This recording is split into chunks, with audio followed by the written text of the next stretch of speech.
por Pangea Plus.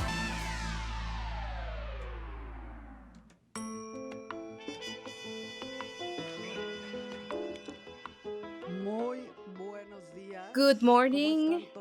How are you, everybody? We are transmitting from Miami today, Wednesday, February 26th. It is 12 o'clock noon. We are at the Pangea Plus studios and very happy to be with you again. We want to remind you before we start to please subscribe to our page, mariaarrieta.net, because all Tuesdays we are sending a summary and resources from the program, from everything that we have talked about, and also our video in YouTube. This video, you guys have it in Spanish, but also starting this week, it's going to be in voiceover in English. That means you're going to be listening to it in English. The idea is for our message to get more people. So we invite you to subscribe, mariaarrieta.net. Please also follow us in our social media, Maria Arrieta Net, in Facebook, Twitter, and Instagram. Let's say good morning to my collaborator, Maria Yvette Duran. Hello, Caro. Very well, thank you very much. Really happy again to be sharing with you this wonderful platform, Pangea Plus. I also invite you, like Carolina says, again to share with you all the information and invite your friends to download the app Pangea FM so you can hear us through Pangea Plus. Very well. We would like to retake what we were talking last week. Maria and I were asking ourselves why in Europe there are more topics about sustainability. They talk more about this language. There's more innovation. So we didn't have the answer last week, but this week we made a small informal survey between people that on purpose we tried for them to have a different geographic location so we can get to know their opinions. And interestingly, well, around 20 people answered this survey. A lot of them think that in Europe, there's more, the government supports a lot more. There's more, they take more care for the original of the fabric. They take more care of the fabric, the way they are created. They are created with more quality from the beginning. They also talked about what if there are governments that whether they talk or not about the sustainability topic.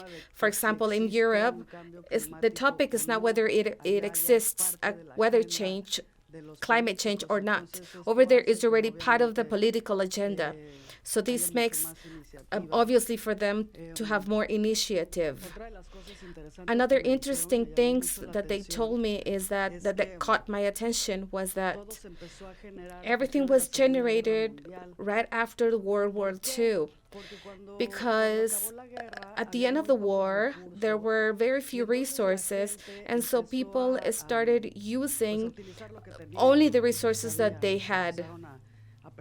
They started to learn to fix their clothes, to amend their clothes, or to make fabrics that would last longer because there were only very few resources.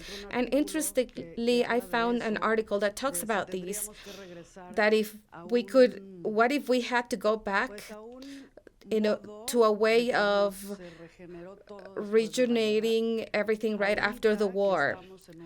Right now that we are at an urgency for the topic of finishing the resources just to make fashion. So what does this mean? Obviously, without glorifying the part of the conflict or the part that was very painful, but right now we are at a point in which there is an emergency. emergency of waste, of climate change, or climate crisis, how there's people, how they call it. So the urgency of making a change should be radical, not little by little, but radical, totally, like it was. Like it happened right after the war, that didn't have an option. People had to become creative in order for them to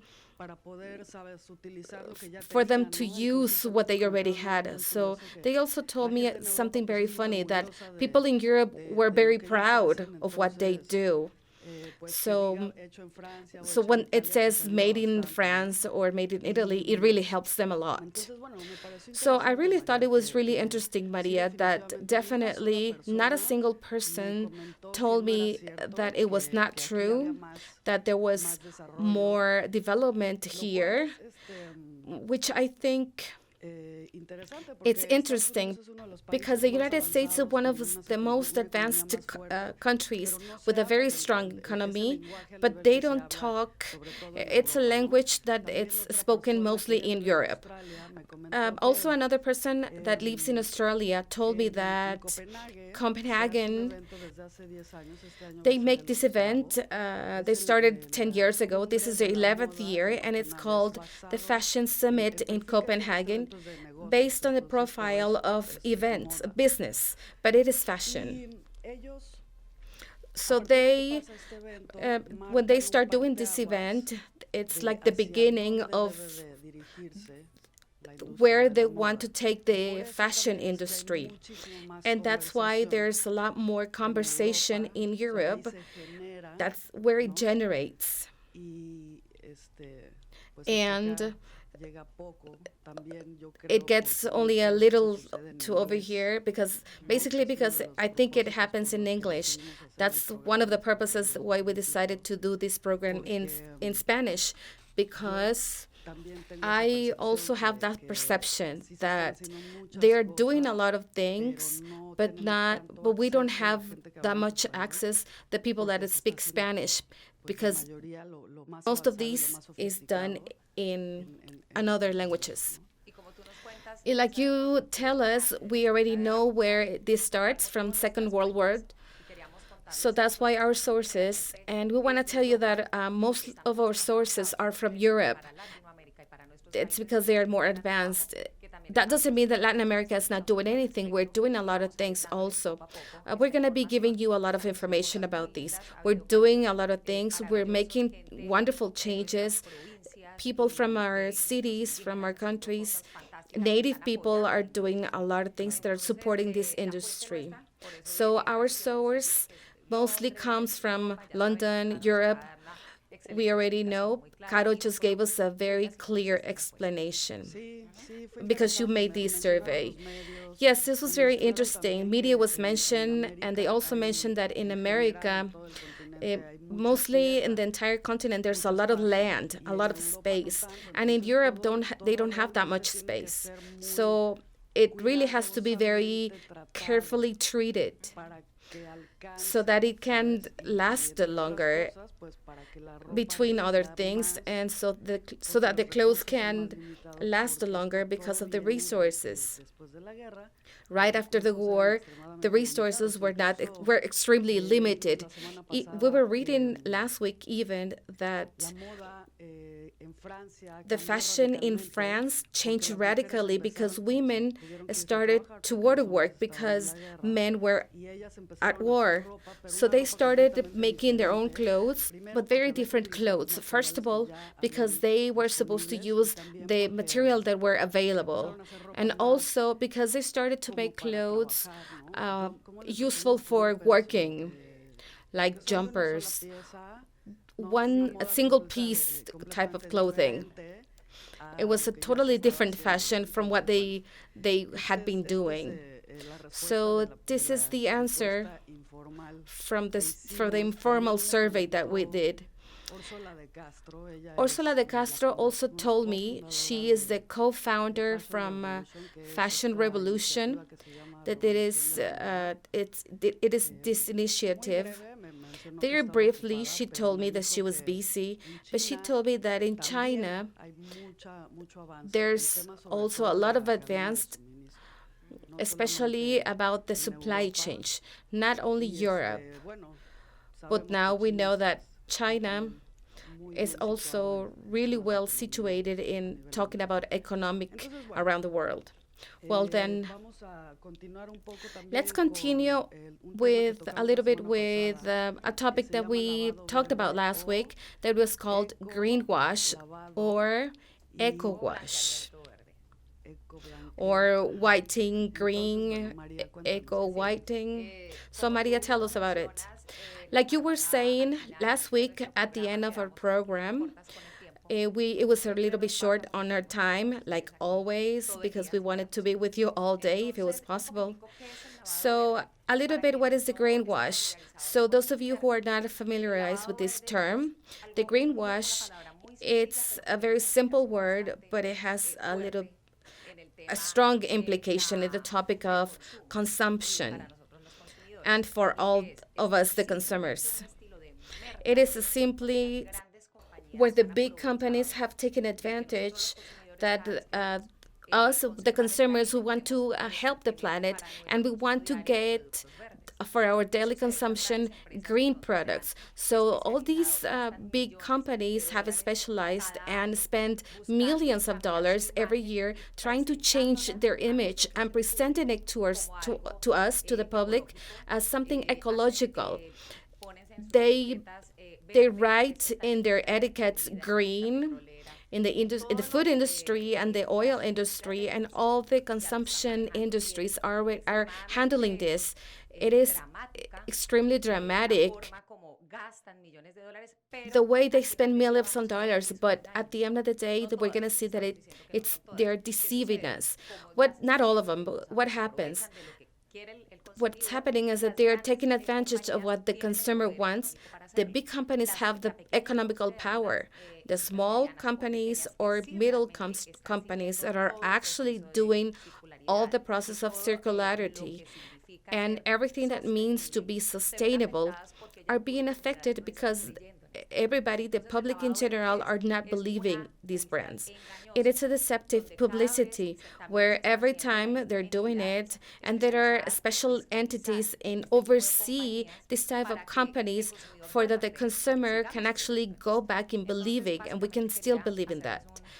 So basically, I just wanted to make a parenthesis and explain what it was greenwash, because today's show is going to be about the greenwash and what are the big companies, the ones that are familiar with us, they're also doing something interesting and very important about it. That's right. I have an article of Clare Press. She just published. Clare Press is a sustainability editor of Vogue magazine in Australia. She she's she has been dedicating a lot of years to this sustainable fashion, and she works in Vogue. So for her, people ask her, "There's actually sustainable fashion, but you also at the same time you're working for Vogue and selling clothes. So how can you do that?" So she had to make decisions, obviously, of habit changing.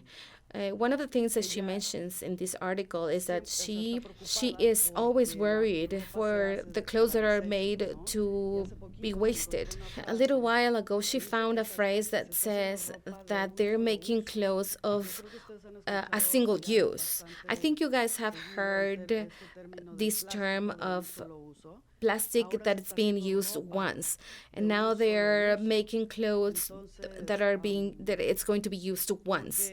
So the industry is demanding this basically, and what happens by the time that these clothes were used only once and then it's wasted, everything is accelerated.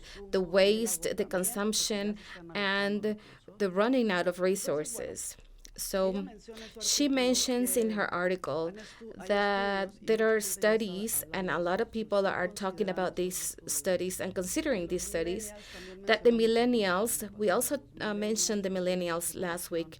Millennials are the generation, people that were born from 1980 to 1995, and the next generation, which is the Z generation. 70% of the millennials are deciding based in certain criteria from sustainability. And in a period of from 2000 up until now, every year there's an increase of 70 between 70 and 75% the quantity of research keywords related to sustainability. These, of course, the companies know this. All the fashion industry already know this. So at the time that the demand is increasing for sustainable topics, also the greenwash is increasing. There are companies that, like Maria said, that spend more money in making marketing campaigns rather than investigation, like the beginning of the investigation, like starting from the inside. What is the consumption that they have in all their aspects in their supply chain? For example, how much water they consume, how much energy they consume, how much waste they generate, what is their carbon print. They wonder maybe, probably, if the workers that are working at these companies are really well paid, or if they have well working conditions. So this topic of sustainability is that for a company to make a change, for a significant change to be done, it has to be a change from the business model, not just a marketing strategy change. Because when they do it only a marketing strategy change, that's where the greenwash happens. An example that we could all identify with is, for sure, everybody has gone to a hotel and you find this little card that says that if you don't leave your towel on the floor, it means that they're not going to wash it. And if you leave it on the floor, they're going to wash it. There's no problem. But if they don't wash it every day, that means that they are helping save the planet, and they're saving water and everything. All of this is true. But deep down is that the industry, the company, is saving money in using all these resources like soap, water, energy. So it is true that they save resources anyways when they don't have to wash the towels every day. But they're not telling us the truth. It wouldn't harm anybody that a company would say, well, because it's okay for them to say, we're not wasting a lot of water, we're not wasting a lot of soap. This is in the well-being of the company, and this is in the well-being of the environment. So this is a never-ending or very complex topic, and as consumer, we have to be very careful. Yesterday, I just realized that the dry cleaning where I take my clothes, they say that they are eco-friendly. But all the clothes that they give you, it's covered with plastic. So I was thinking, these racks where they have all these clothes, because these places are very big companies, they have one plastic bag per piece of clothing. So imagine all the amount of pieces, and they said they're eco-friendly, and it's right there for everybody to see. Nobody has to investigate absolutely nothing. I wanted to ask them, I wish I could ask them, what is eco-friendly for them? Yes, I'm going to do that. And above all, ask them not to give me a plastic bag. I don't know if we can accomplish this. I think it's where the consumers, we have the power. I think if it's only me, it's not going to be a big change. But if we're a lot and more consumers, well, they have to find a solution, or at least they don't have to say that they're eco-friendly, right? So we have some examples of companies, Maria, that yes, we have some examples of some companies that I wanted to share with you, like big companies that we all know. But we were investigating and we found this article from 2018. Why do we bring up 2018? Because that's where when they made some proposals that are being done already and for 2024 and the following years. So this is very important to know where it's coming from. This is coming from like a lot of years ago. Basically, this was from Business of Fashion, and the name of the article is a question. It is Holy Grail of the Sustainable Fashion or Greenwash. What does this mean? Are we being deceived or are they really doing something? I would like to vote for the Holy Grail, but really, we're going to start saying basically for them, the circularity is very important for all the companies. This means to keep the materials in circularity for the longest time. What are they saying? What can we do, like a normal person, like you, like us, trying to use try to use our clothes for the longest time, exchange it, recycling, or not throw it away. That would be like a big help. We believe that it doesn't really help for only one person, but if millions of people work in that. All these brands, basically, we're going to be talking about Zara, that everybody already knows, have a huge numbers. Inditex is a conglomerated group of these brands, Zara, Zara Home, and Maximum Duty. They're working really close with the charity organization Caritas. This calls my attention because they are installing between 1,500 to 2,000 recollection containers for pieces of clothes. So they are actually they are recollecting. You guys are doing a great job. For these, they invested $3.5 million. So it's being done. But what we were talking when the microphones were off, the big companies, since they are like big monsters, they also need certain amount of time because the logistics is very big, differently from a small company like with 100 or 200 employees or five, where they could do the change very fast and sustainable, and the ecological behavior we need. We have an important fact, and it turns out that Zara has 7,940 stores around the world. So let's see how many employees does Zara have.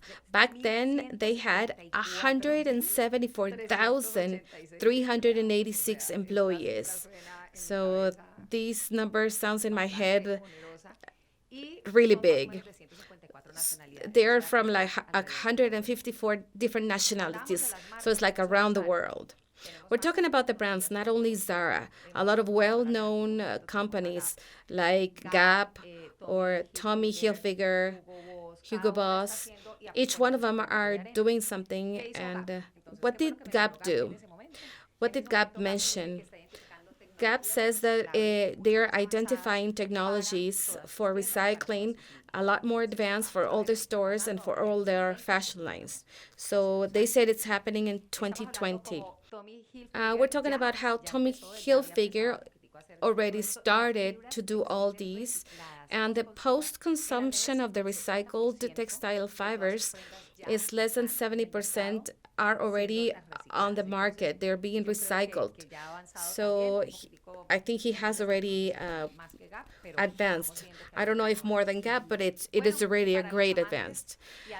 And for the lovers of brand Hugo Boss, I have very good news for you. Hugo Boss applies the circularity principles every year.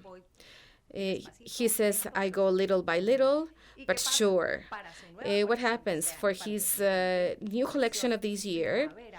his collection, spring, summer, all his designs are with circularity principles.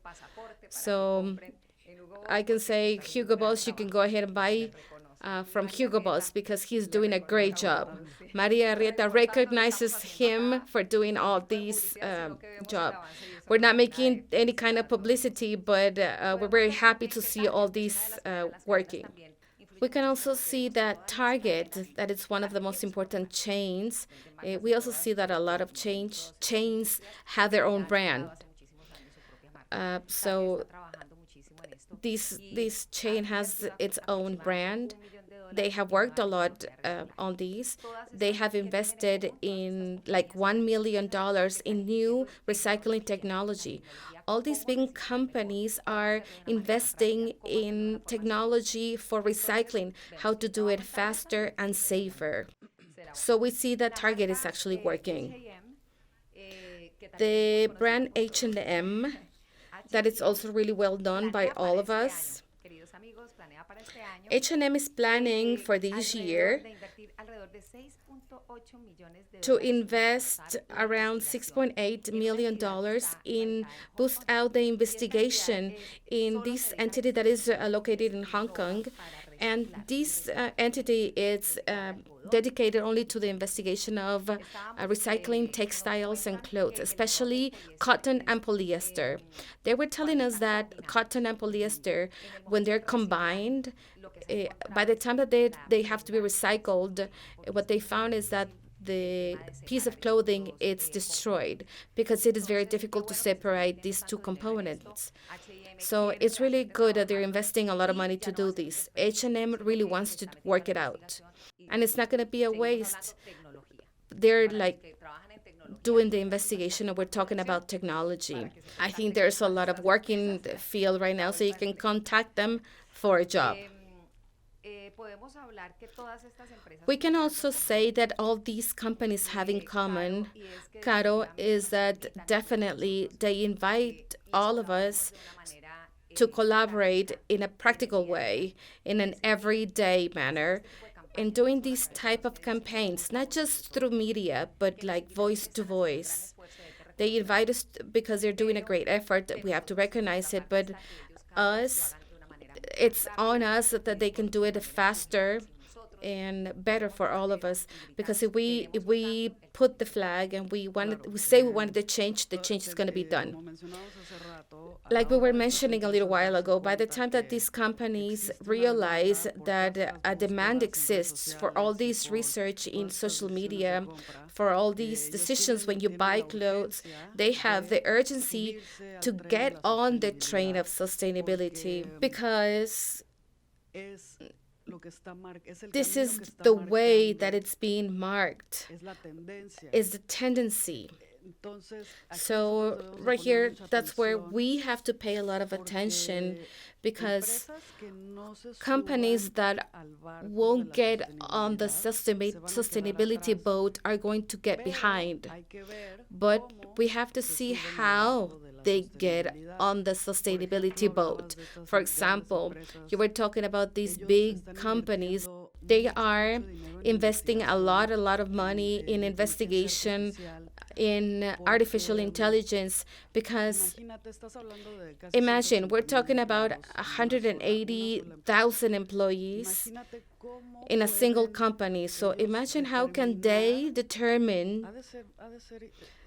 It must be like very impressive technology. How can they determine the amount of waste, the amount of things that they can recycle? I mean, these are like huge numbers because so that they can have results. Just remember that a company, part of being sustainable is for them to make money. So how can they manage the topic of making money, but also investing, because they also invest in all this technology and apply this technology for the company to continue being competitive so that there's profit, so that they can have their companies well taken care of, because there are companies that when they see that the costs are increasing, let's remember that the topic of sustainability, since it's innovation, the costs are a little bit higher. So they start to cut down costs in salaries and in quality. So how can you manage this balance between the salaries to be fair, that not in all the places they have fair salaries, especially in this fashion topic, fast fashion topic. One of the big problems is that they don't get paid well salaries. We said that this is a topic for a whole program or even two. Talking about the price and all this investing that they're making, not only technology, but in a way of production, change it to another, it also increases the price of the piece of clothing.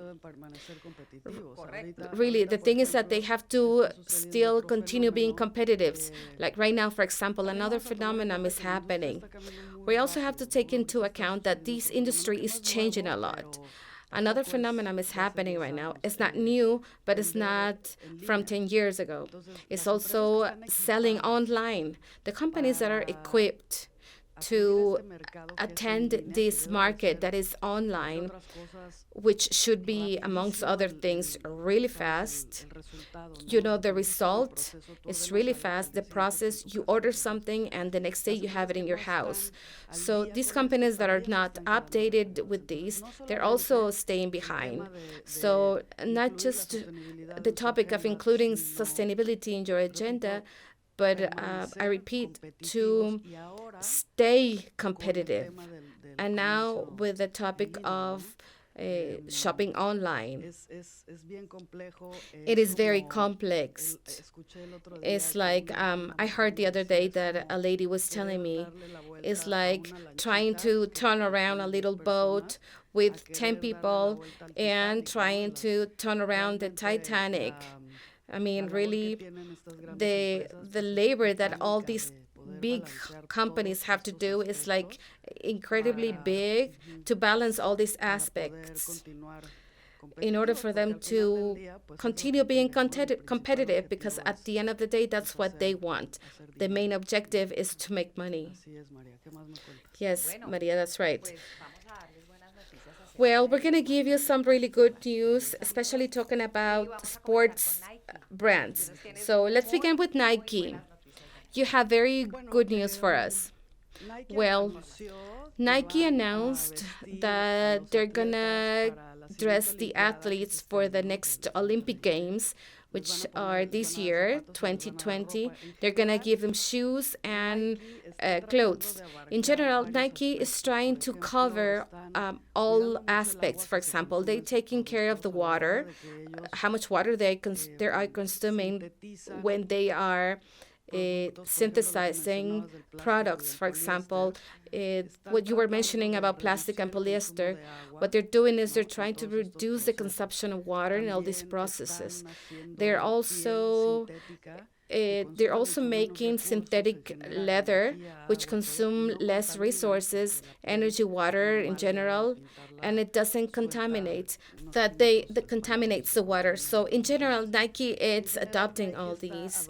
In the topic of separating one material from another and converting it to pure, it's complicated. So what we were mentioning a little while ago, we have to change it from the business model, to change it from the beginning. That's what Nike is doing, to create certain materials, so by the time that they have to undo them, they wouldn't require a lot of resources in order for them to be separated and reuse the polyester or the plastic. Another thing that they have as an initiative is the waste.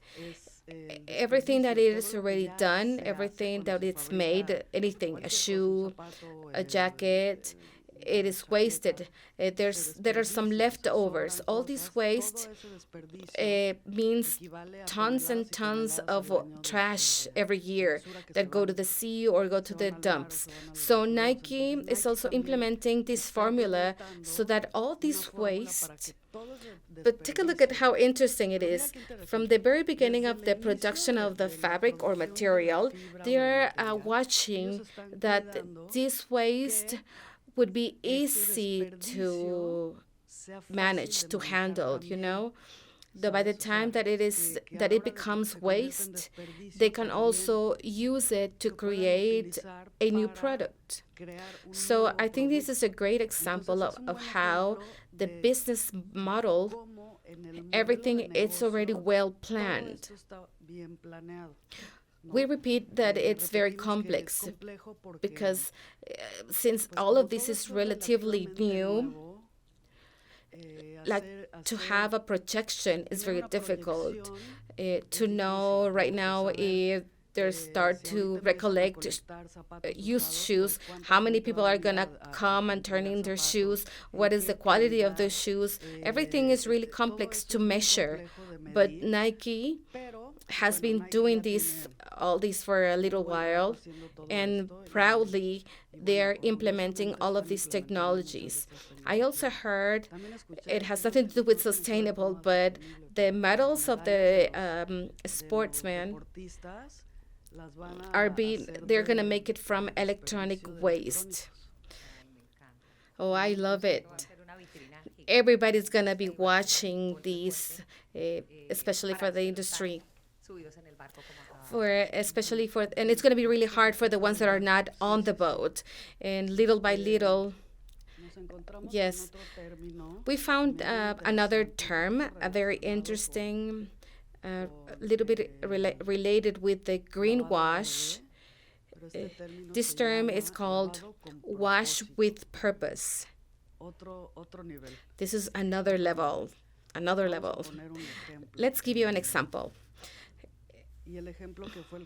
An example is the one that I read, specifically the one I read. After a tragical event, a company decides to support this cause. We're talking mental disease and suicide and all this. This is really strong topics. So the company says, I'm going to help in this cause, and I'm gonna make 20,000, 50,000, like some amount of T-shirts with a logo that says, be kind. If we can do something, be kind. Supporting the cause. And they got a lot of money, a lot of funds when they sold these T-shirts. But it turns out that these are initiatives that are done almost from one day to another because they start from an event that was not planned. Well, by the time that they start producing, they get into a lot of stress, the supply chain. And one of the things that they're mentioning just a few times is who is behind all these clothes that is being produced, especially the one that is produced at this rhythm. So imagine that this company is supporting the cause, and the women in Bangladesh that are working to produce these in a very fast, in a maximum speed. There's a survey that says that 20% of these women suffer from depression. So how can you be helping a cause in favor of the mental health when your production at this maximum speed is generating this other problem? Unfortunately, a lot of companies don't even know this. No, only it's what we were saying in planning in a marketing perspective only, and not from a business model. Because if you have it from a business model, you become aware and you contemplate all these supply chain, right? There are companies that cannot adopt 100% the supply chain completely sustainable. It is very complicated. To me, it was recommended for me to focus on one, two, or three objectives. That if you're not familiar with the sustainable objectives, development objectives, we talked about them in our first program. Because one affects the second one and the second one affects the other one. So but at the moment of the design, and this is really helpful for the companies that are already starting, it is much easier to plan a company already with these objectives rather than trying to clean it up right after you have been working for several years in a certain way. We're going to invite the people that are starting a company. You need to start from the very beginning, take into account all these aspects so you don't have to have higher costs for the transformation, because you're going to have to clean the house instead of starting with the clean house. So it says that the sustainability language emphasizes a lot. The sustainability, really, the most effective one starts from the design. Like we were saying about Nike, they already know how much waste that there's going to be from certain tennis shoes that they're going to make, but they already know what they're going to do with that waste. So this is a key for all the aspect of circular economy, that the product that is generated with raw material can still be in circulation, and it can be used in this other way, and it exists for a longer time, for more time, instead of lasting only wearing it once or twice, like Claire says, the clothes that lasts only for once. It's going to be very interesting how these companies like Zara, H&M, they invented the concept of fast fashion. So let's see how they change their ship, because they are the ones that invented this concept. So let's see what happens. Well, you were wondering, Nike, what's happening with the other brands? Are they doing something? So let me tell you that Adidas is doing also a great job. For this year, more than 50% of the recycled polyester, it's being used in their products. For the first time in 2020, they are working really hard, and it's 50%, and it is a very important number. Where do they get this product from? This is the nicest thing, and this is what caught my attention. This polyester, it was used from the plastic waste. So polyester and plastic waste from the sea and from the beaches. So they're actually helping in this area, which is also very important. Cleaning the sea, cleaning the oceans. So whoever is wearing these pairs of shoes, we're not making any publicity, but you're also helping to maintain our beaches and oceans. There's something that Adidas has, something very spectacular. They say that for this year, they are already taken out. We are almost in March. Between 15 and 20 million pairs of shoes only used from polyester waste. Imagine the amount, because this would have been only waste. That's right, and they're reusing it. They're at the vanguard with Nike. They're fighting in the topic of sustainability. For us, it's really nice to tell you all this information. So for you to know that if you're wearing something, you need to know what each brand is doing. There's an important fact that I didn't know, and probably a lot of you haven't heard either. It turns out that since 2019, in the United Kingdom, Adidas was giving out coupons for the people that were buying products online. They were getting discount coupons for the ones that were returning. So these has generated and stimulated all the customers from Adidas for them to buy more because they can get a discount for the next pair of shoes. So these are like marketing policies that are very healthy. And I was analyzing if everybody would do the same, then I don't want to throw this away because if I take a look at the brand, I can get some money back. So this would be a really healthy costume. So Adidas was is also at the vanguard of this topic. Also in Germany, Adidas launched or is working in his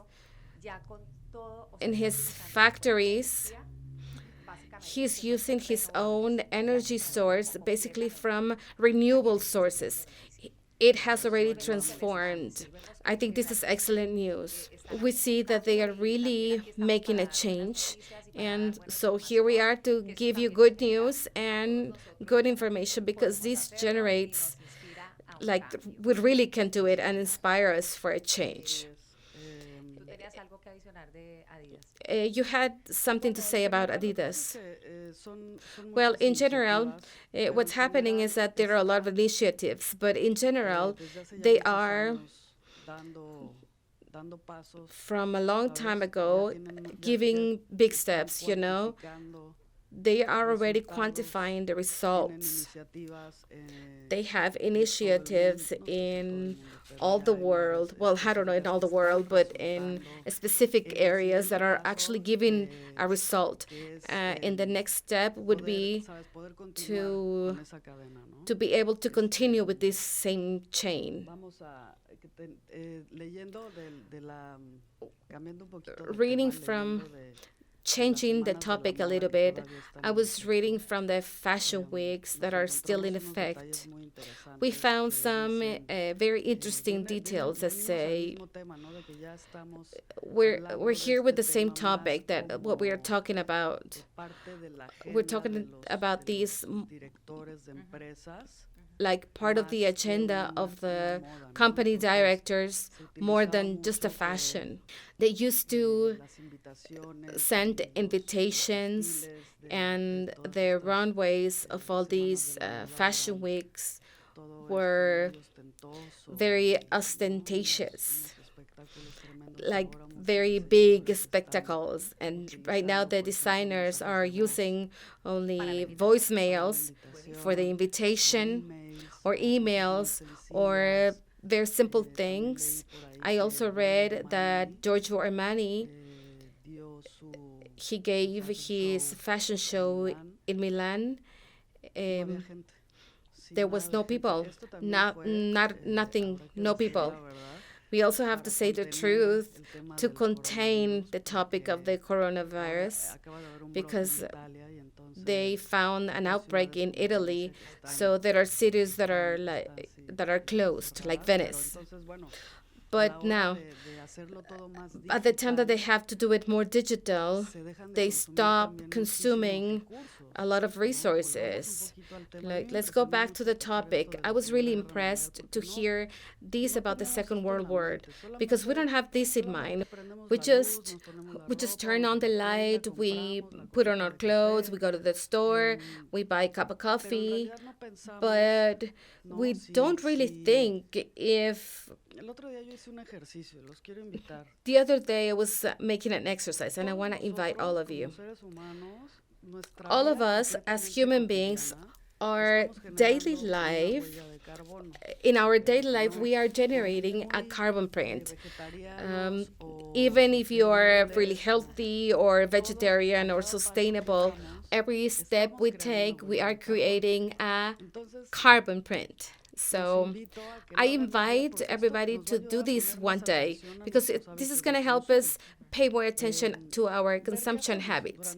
Let's see what we do during the day, like starting the energy we use when we wake up, when you turn on the phone, when you turn on the light, how long it takes you to take a bath, because multiply your 5 minutes with the 5 minutes of the 6 billion people.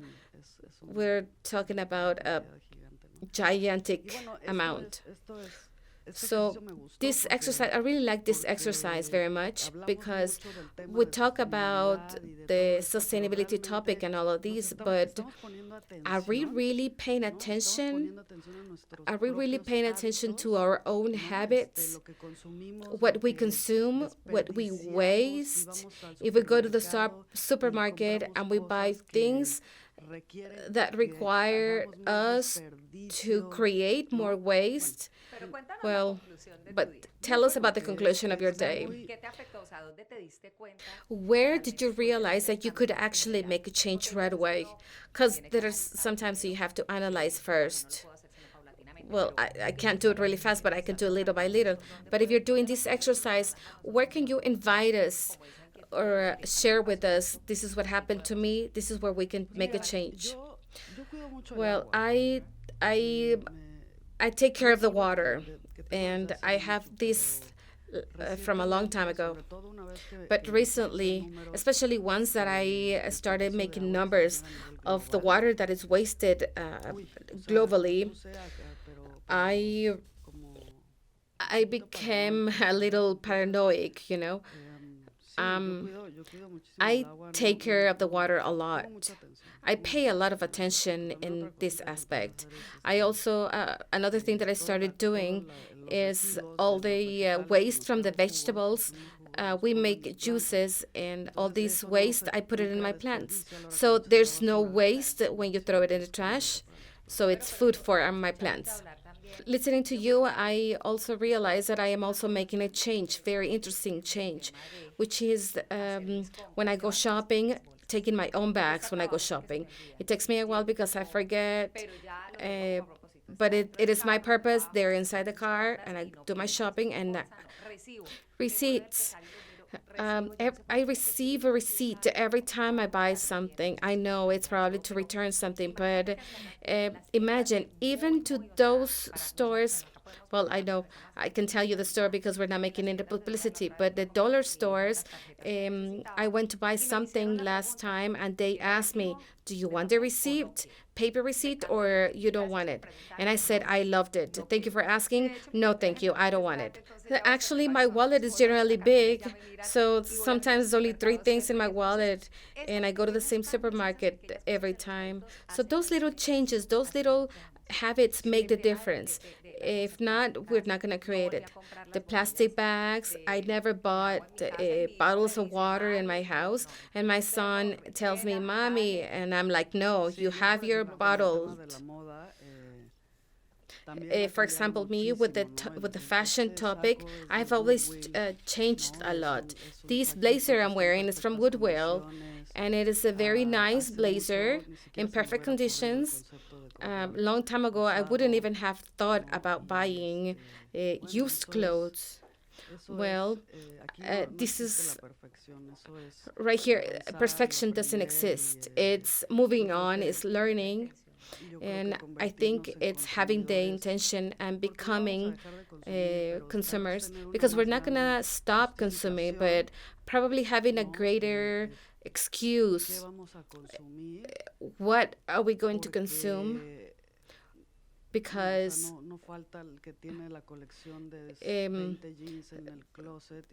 there's probably the person that has a collection of 20 jeans in the closet and you need more.